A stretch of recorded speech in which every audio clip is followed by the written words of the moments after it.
7 countries figured out something most governments refuse to admit. You don't need massive bureaucracy to protect freedom.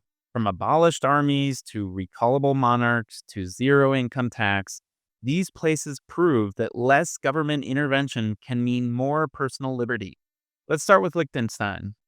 Liechtenstein has the world's most unusual constitutional setup. Article 113 gives citizens the power to abolish the monarchy through referendum at any time. Think about that. The prince stays in power only because people let him. And this isn't just theoretical. In 2024, voters defunded the national radio station through referendum. It shut down 5 months later. That's real democracy with actual consequences. Additionally, personal income tax maxes out at 22.4%. Corporate tax sits at 12.5%. Liechtenstein is also well known for its sophisticated wealth planning policy through Anstalt entities and Stiftung foundations that you can't get anywhere else in Europe. Well, maybe Switzerland. And their banking privacy is still robust, even with modern reporting standards. You need substantial resources to get in through their independent means visa, but once you're there, you're arguably in one of the freest places on earth, and certainly in Europe. Monaco eliminated personal income tax in 1869. That's 156 years of zero tax on salaries, dividends, interest, capital gains, or director fees. Also, no wealth tax, inheritance tax, or property tax. The principality is tiny, but the privacy protections are massive. Banks have enhanced data protection that limits what they have to disclose domestically. Now, cryptocurrency holders pay zero capital gains tax on digital assets. The catch? You need roughly 500,000 euros in bank deposits and adequate housing to get your carte de séjour residency here. But for that investment, you get world-class privacy in a 2 square kilometer territory where the state mostly leaves you alone. If you're curious to dive deeper into these countries and see the full breakdown of residency requirements, costs, and timelines, check out IMI's program pages where we track more than 200 tax, residency, and citizenship programs with specialists who can help you apply. Now, Paraguay offers freedom through absence rather than design. The government doesn't intervene much because it often doesn't have the capacity to do so. Zero tax on foreign earnings, and even if you do earn locally, only 8 to 10% tax on Paraguay source income. But here's the real advantage. Paraguay doesn't participate in the common reporting standard. That means Paraguayan banks don't automatically report your account and transaction information to foreign tax authorities like almost every other country does. Cryptocurrency miners love it here because electricity costs just $22 per megawatt hour from hydroelectric power. Also, local banks actually accept crypto transactions, which is rare. You can get immediate permanent residency by founding a company with 70,000 US dollars in capital, and there's no physical presence requirements to maintain it. But the independent means visa in Paraguay is likely the world's easiest residency program as well.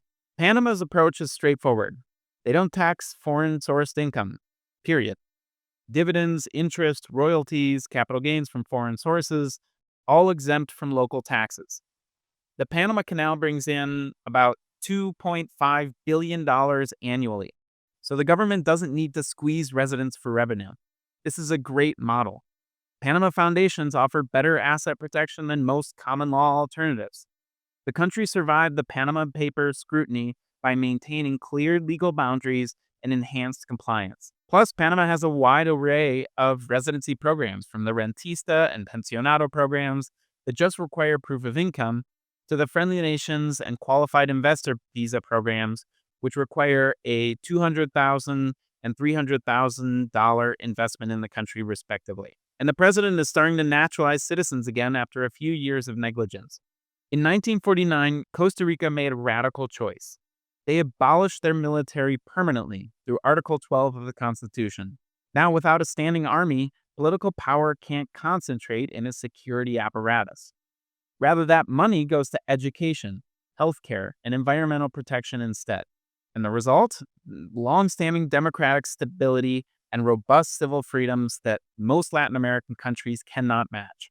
They use territorial taxation, so foreign income is not taxed, and cryptocurrency is treated under existing business laws with minimal interference. You can get the investor visa with an 150,000 US dollar investment, the rentista visa with $2,500 of monthly income, or the pensionado visa with $1,000 in monthly pension income. If you're serious about alternative residence or citizenship, subscribe to IMI's newsletter. We break down program changes, regulatory shifts, and market intel that most investors and high net worth individuals miss. Uruguay doesn't have flashy constitutional innovations. Their radicalism comes from reliability. They maintained democratic institutions through regional upheavals, economic crises, and political transitions that destabilized their Latin American neighbors. In 2024, they passed Law 2345, giving them arguably the best cryptocurrency regulation framework in Latin America. The territorial taxation system provides an 11-year foreign earned income exemption for new residents, or a permanent 7% flat tax rate option for life. Show $1,500 in monthly stable income, and you can get immediate permanent residency here in Uruguay. Married couples qualify for citizenship after just 3 years of residency, while single applicants wait 5 years. You would think you would pay for this institutional order and stability through higher taxes than other frontier jurisdictions, but you get vastly superior legal certainty in return and lower taxes. And last note on Uruguay, if you're wondering about gun rights somewhere in this list, Uruguay may be your best bet for owning a firearm. St. Kitts and Nevis pioneered citizenship by investment in 1984. They turned sovereignty into a transaction. You bring capital, they give you citizenship, and leave you alone for the most part. The process takes about 6 months through either a 250,000 US dollar contribution or a 400,000 US dollar real estate investment. Zero personal income tax, zero capital gains tax, zero inheritance tax, zero wealth tax, tax-free corporate structures on foreign income. Wealth and asset protection here is world-renowned through Nevis trust structures as well. This is the most streamlined path to sovereign status for anyone with the means. So what's the pattern here? Here's what these 7 countries prove. Freedom doesn't require massive bureaucracy. Instead, it requires limiting state power, whether through abolished armies, robust gun rights, recallable monarchs, constitutionally protected privacy policies, or territorial taxation. They demonstrate that sovereignty and individual liberty can absolutely coexist. The Americas have more of these setups because colonial legacies create distrust of centralized authority. Smaller populations and resource-driven economies forced governments to favor individual initiative over bureaucratic oversight. Liberty has become an economic model as much as a political one. So the question isn't whether this level of personal liberty is possible. The question is, why don't more countries do it?